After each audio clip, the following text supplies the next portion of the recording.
C'est la question fondamentale.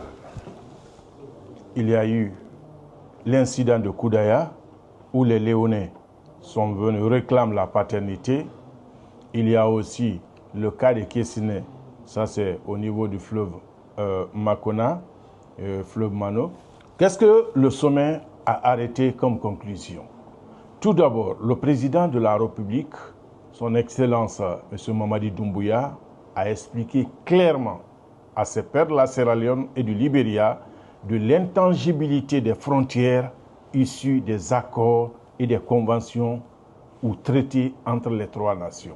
D'abord, avec le Libéria, il y a eu les accords de 1907. Cet accord a été signé à Paris le 13 janvier 1907 entre le ministre français des Affaires étrangères d'alors et l'ambassadeur du Libéria à Paris en ce moment. Cela donne les limites réelles entre la Guinée et le Libéria. Et le président de la République a dit que ces accords-là, jusqu'à date, ne sont pas encore changés. Donc, l'intangibilité de ces frontières doit être respectée. Avec la Sierra Leone, le général Mamadi Doumbouya a rappelé le processus de bornage entre la Sierra Leone et la Guinée. Pour la petite histoire, cela a commencé en 1892 pour se terminer en 1912. Et ce processus de bornage a été signé entre l'Angleterre et la France qui colonisait en ce moment la Guinée. Donc, ce sont là des accords qui ont été signés et qui demeurent en vigueur. Le troisième aspect des conclusions du sommet de Conakry, il y a l'article 33 de la Charte des Nations Unies qui impose à tous les États de faire recours aux négociations politiques, au dialogue pour régler les différends frontaliers.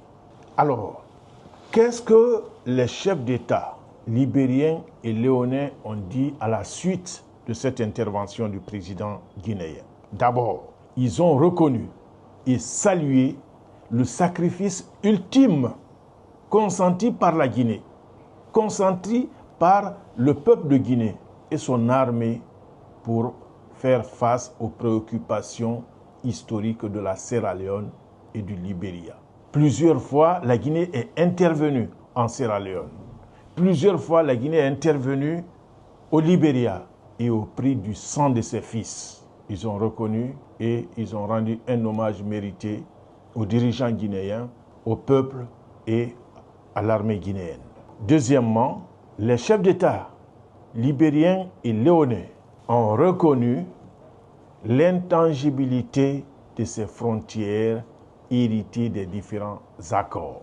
Qu'est-ce à dire? Qu'ils sont d'accord par rapport à ce qui a été fait avant 1907 avec le Libéria, avec la Sierra Leone de 1882 à 1912.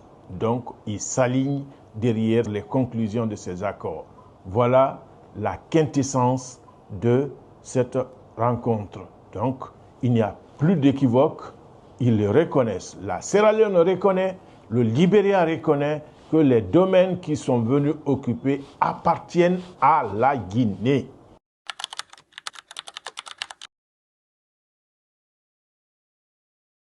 Les forces ont été déployées, puisqu'il revient, le président de la République, en prêtant serment devant le peuple de Guinée pour le septennat, a pris l'engagement de sauvegarder, de protéger la population et de sauvegarder l'intégrité territoriale de la République de Guinée.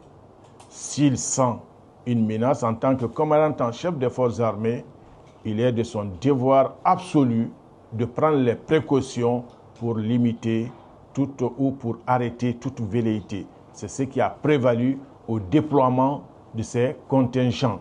Mais il est à préciser que ces contingents viennent en appui. Il y a déjà de façon permanente des contingents ou des troupes qui sont massées le long de nos frontières, qu'elles soient terrestres, qu'elles soient maritimes. Des troupes guinéennes sont permanemment à cet endroit. Et pour renforcer la sécurité le long de nos frontières, c'est une innovation.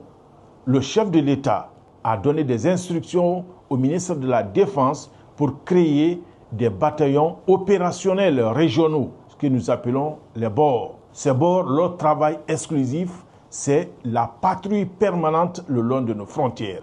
Et chacune des 4 régions militaires dispose de son bataillon opérationnel régional. Et c'est ce qui fait que la surveillance elle est permanente et qu'aucune portion de la terre guinéenne ne sera conquise par qui que ce soit. Il faut que le peuple de Guinée soit vraiment rassuré de cela.